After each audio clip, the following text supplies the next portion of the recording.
இது போன்ற உண்மை கதைகளை தொடர்ந்து கேட்க லைக் செய்யுங்கள். உங்கள் எண்ணங்களை கமெண்டில் சொல்லுங்கள்.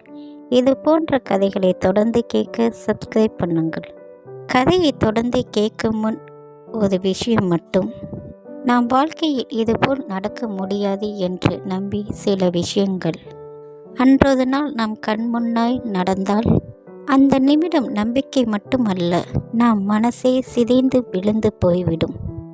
வயதான பிறகு சமூகத்தின் பயந்தால், குடும்ப மனதில் சுமையால் சிலருக்கு மௌனமாக புதைந்து கிடக்கும். நல்லவன் என்று நம்பிய ஒருவன் நாம் பாதுகாப்பாக இருக்க வேண்டும் என்று நினைத்த ஒரு மனிதன் நாம் உலகத்தை தலைகீழாக மாற்றப் போகும். அந்த உண்மை உயிரை கெடுக்கும் அளவிற்கு கொடூரமாக இருக்கும். அது கற்பனை அல்ல, இது ஒரு உண்மை வாழ்க்கை கதை. மனசை நிகழ வைக்கும். உங்களுக்கு ஏதோ ஒன்று உடைந்து ஒரு சம்பவம் கேளுங்கள்.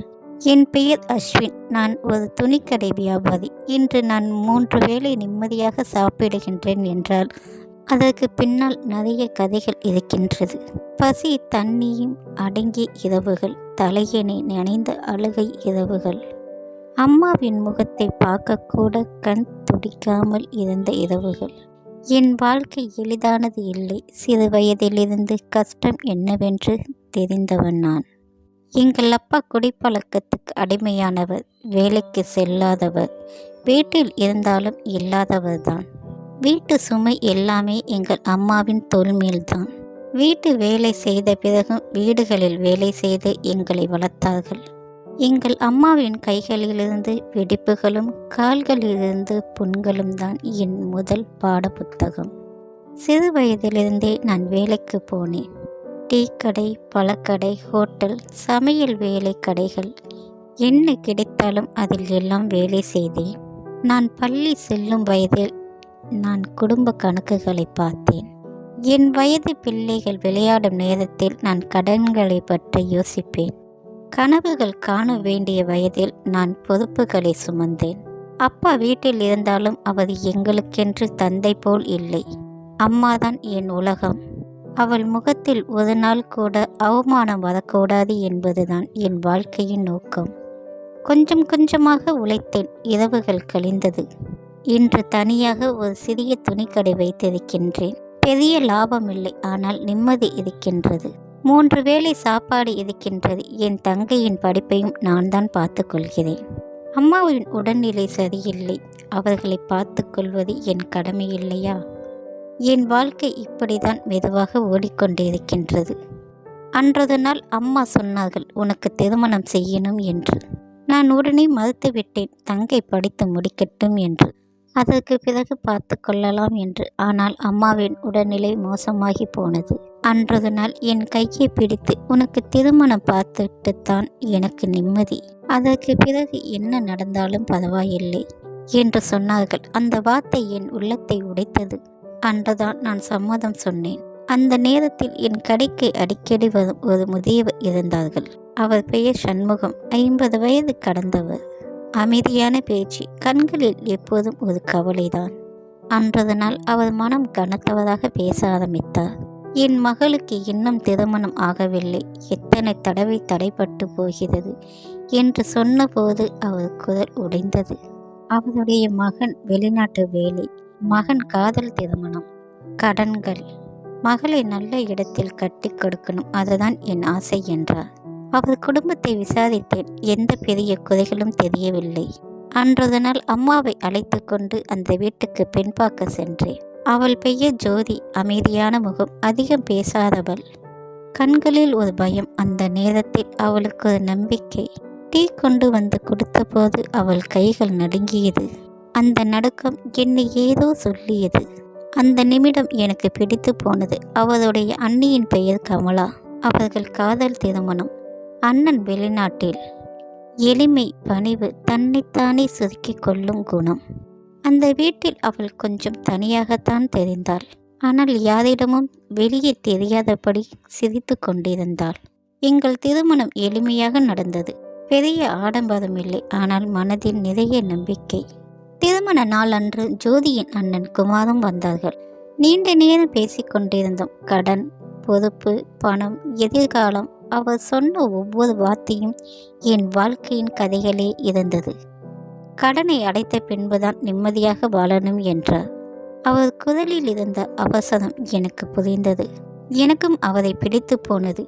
திருமணத்துக்கு பிறகு ஜோதி எங்கள் வீட்டில் எல்லாரையும் அன்பாக பார்த்து கொண்டாள். எங்கள் அப்பாவை கூட அவர் எவ்வளவு குலைத்தாலும் அவள் ஒரு வார்த்தை கூட பேசவில்லை. இப்படிப்பட்ட பெண் கிடைத்ததற்கு எனக்கு என் வாழ்க்கையில் எந்த பிறவி தவம் செய்திருப்பேன் என்று பலமுறை நான் நினைத்ததுண்டு.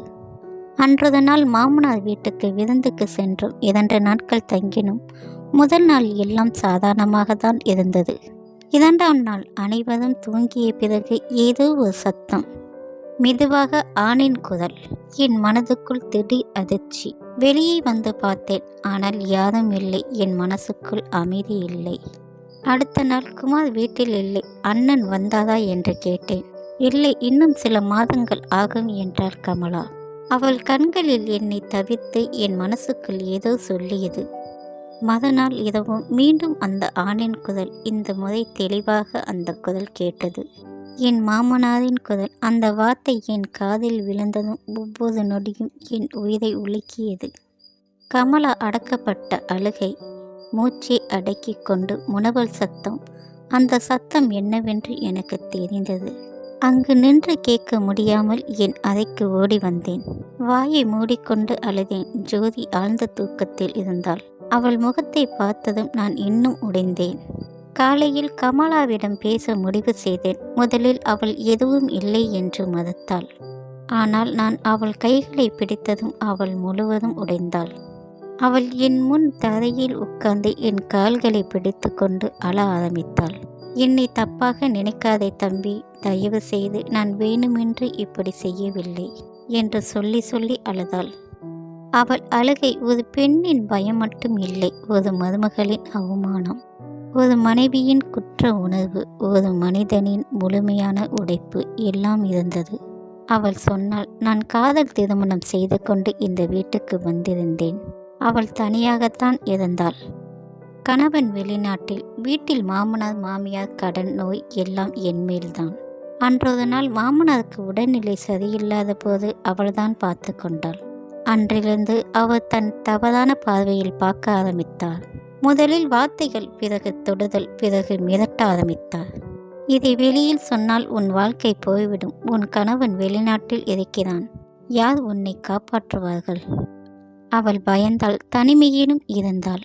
மெதுவாக சிக்கிக்கொண்டாள். நான் தவறு செய்கிறேன் என்று எனக்கு தெரியும். ஆனால் வெளியே வர வழி தெரியவில்லை. எங்கே போவேன்?